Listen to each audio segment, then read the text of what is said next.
Bueno, para realizar la actividad de aprendizaje número 2 se cuenta con dos códigos.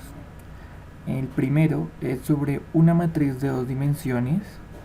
Las instrucciones son eh, cambiarla, cambiar la matriz para que nos muestre una matriz traspuesta.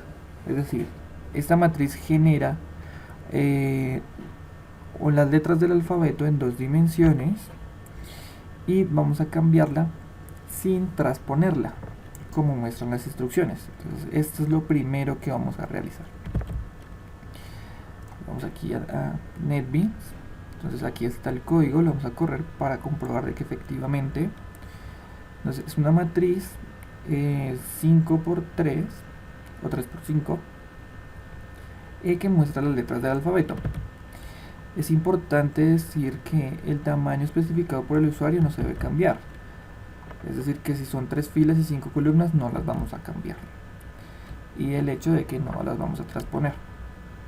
Pero que sí podemos cambiar en esta matriz, la manera en que se están escribiendo las letras. Si podemos observar aquí, primero se está escribiendo sobre la fila y hasta que no se complete esa fila se sigue con la otra fila hasta terminar la fila y todas las columnas. Lo que podemos hacer es escribir primero toda la columna 1, luego toda la columna 2 y luego la columna 3. Es importante entender primero el código y cómo este está llenando la matriz y cada elemento que existe. Entonces, digamos, acá cuando fue definida la matriz, se definió de dos dimensiones, por eso están estos dos corchetes, y en cada uno de esos se definió, digamos, su correspondiente, filas y columnas, esas dos variables que están previamente definidas con su respectivo valor numérico. ¿Listo? También se definió letra que toca como la primera variable que se va a escribir, ya que esto es una matriz de secuencia, desde A, B, C, D, E. Entonces, letra que toca define la primera letra de esa secuencia. Ahora, ¿cómo vamos a hacer para llenarlo de manera inversa? Es decir, primero las columnas.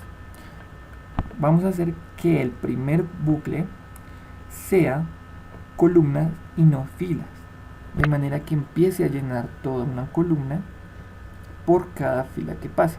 Digamos, aquí está, vamos a llenar la fila, pero antes, para llenar esa fila, vamos a pasar por cada columna de esa fila. ¿Sí? Si estamos en la fila 0, tenemos que pasar por todos los elementos de la por todas las columnas, pero en la fila 0. Ahora vamos a hacerlo al revés. Vamos a hacer primero que elija la columna y que pase por todas las filas de esa columna. Entonces vamos a cambiar, vamos a definir, dejar por C para no enredarnos. Lo podemos haber dejado por F, pero vamos a cambiarlo para no enredar. Columnas y C. Y aquí, como este lo pusimos en filas,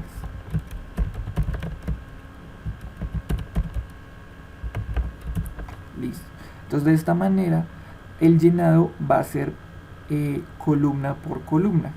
Es decir, vamos a tomar primero la columna E1 y va a llenar todos los elementos de esa columna, pasando por todas las filas.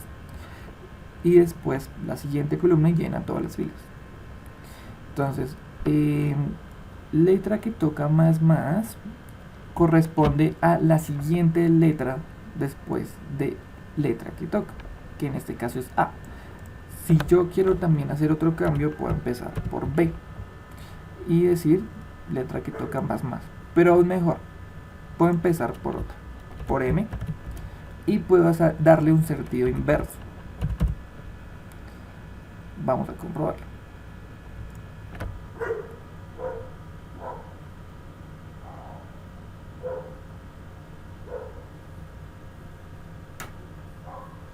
Hay un error, y el error es que acá en filas no le cambié el F y listo. En teoría ya están bien definidos los bucles. Ese era el error que existía. Y ahora, como podemos ver, ya se ejecuta. Entonces, le dije que empezara en M y que empezara en sentido inverso. Y no solo eso, sino que llenara toda la columna primero y no que llenara una fila. Entonces, como podemos ver, empieza acá M, y luego llena hasta L, luego K, va en sentido inverso. Después J, I, H, G, F, E, D, C, B, A, y caracteres, se llenó con caracteres, pues que en teoría tiene guardado en NetBeans como abecedario, que son el arroba y el signo de interrogación. Listo, entonces de esta manera pues cambiamos el sentido en el que estamos llenando los datos, y además de eso también la secuencia en la que estamos llenando. Si queremos dejar la misma secuencia, pues ponemos la misma letra que teníamos previamente, la A, y ponemos más para que siga en sentido de A, B, C, D, en un sentido ordenado. Como podemos ver, A, B, C, D, E, F, G, H, I, J, K, L, M, N, O, ordenado, y cambiándole el sentido a como se había construido previamente. Ahora, para el ejercicio número 2, triángulo, este programa genera una matriz donde se representa un triángulo invertido alineado a la derecha con asteriscos. Se debe modificar el código. Bueno, dice ustedes modificar el código. No solo que muestre un triángulo alineado a la derecha, sino también que lo refleje a la izquierda, sin olvidar que el tamaño especificado por el usuario no se debe cambiar. Bueno, continuando con el ejercicio, tenemos aquí el triángulo, ¿sí? Sin embargo, lo que voy a hacer es suspender temporalmente el código modificado para mostrar el código original. ¿Listo? Entonces, darle play. Entonces, este es el triángulo inicial, y el objetivo es que se muestre el triángulo con los asteriscos reflejados a la izquierda, sin olvidar que también debemos imprimir este triángulo. Entonces, primero toca entender la manera en que estamos llenando. Esto es matriz. ¿Listo? Entonces, el tamaño es 5 por 5, no se va a modificar, ¿cierto? Se deja acá como tam5, y se definieron dos matrices. Primero la del triángulo y la del triángulo invertido. ¿Listo? ¿Cómo se está llenando la primera? Entonces, el primer bucle es si estamos en la primera fila, ¿sí? Si estamos en la primera fila, entonces lo que vamos a hacer es llenar la cantidad de espacios menores a el número de la fila. ¿Listo? Entonces, si al estar en la primera fila, bueno, en este caso la fila 0, ¿cuántos espacios vamos a tener? Menores, o sea, los que sean menores a ese número de fila. Entonces, 0, ya que es la fila 0. La cantidad de espacios va a ser menores a 0.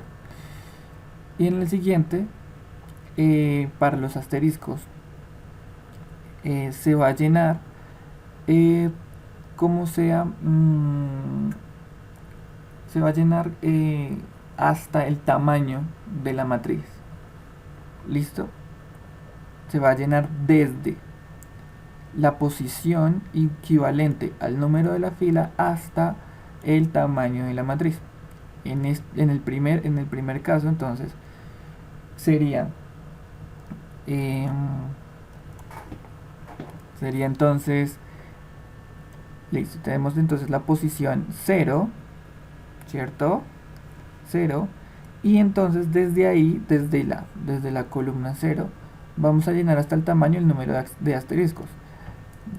Ya viéndolo en la segunda fila, entonces, ya que la fila es número 1, en teoría, ¿sí? Esta segunda fila tiene el nombre de fila 1, ¿sí? Entonces lo que va a suceder es que se va a llenar un espacio. Se va a llenar un espacio en la columna 0. En la columna 0. Entonces, en la columna 0 se va a llenar un espacio. Y los siguientes van a empezar desde ahí, desde el número de la fila, marcado por esta característica, hasta el tamaño, y va a llenar el asterisco. Sin olvidar siempre tener en cuenta que se está llenando esta posición. FC, como es el bucle, entonces va pasando primero. Primero va a llenar toda la fila. Sí, ese es el orden. Llenar fila por fila, pasando por las posiciones de las columnas. Por eso es que varía siempre la C. Por eso es que se pone a variar siempre la C. Y el primer bucle grande es el de fila. ¿Listo? Entonces, ¿cómo va a ser para llenar una matriz inversa? Entonces, para llenar la matriz inversa, de igual manera vamos a llenar fila por fila. Sin embargo, vamos a escribir primero los asteriscos. ¿Listo? Vamos a escribir primero los asteriscos. Entonces, la característica es siempre se empieza en 0 los asteriscos, porque siempre en la primera columna debería haber un asterisco, porque es de manera inversa. ¿Y hasta dónde va a llenar? Va a llenar hasta el tamaño de la matriz menos la posición de la fila. Es decir, si estamos en la fila 0, la primera fila de los asteriscos va a ser hasta el tamaño, es decir, toda. Pero cuando pase a la siguiente, ya va a ser fila 1. Es decir, que entonces aquí nos va a llenar de asteriscos hasta la penúltima columna. ¿Sí? Y así sucesivamente. Cada vez que pase una fila, nos va a llenar una columna menos de asterisco. Después, los espacios van a empezar desde esa posición en que finalizó el llenado de asteriscos y va a llenar hasta el tamaño con el respectivo espacio. ¿Listo? Entonces ya le damos play. Sin olvidar que hay que imprimir las dos matrices. Y como lo pueden ver, aquí está el primer triángulo y el segundo triángulo invertido. ¿Listo? Entonces, eso sería todo para completar la actividad de aprendizaje número 2 del curso de estructura de datos. Gracias.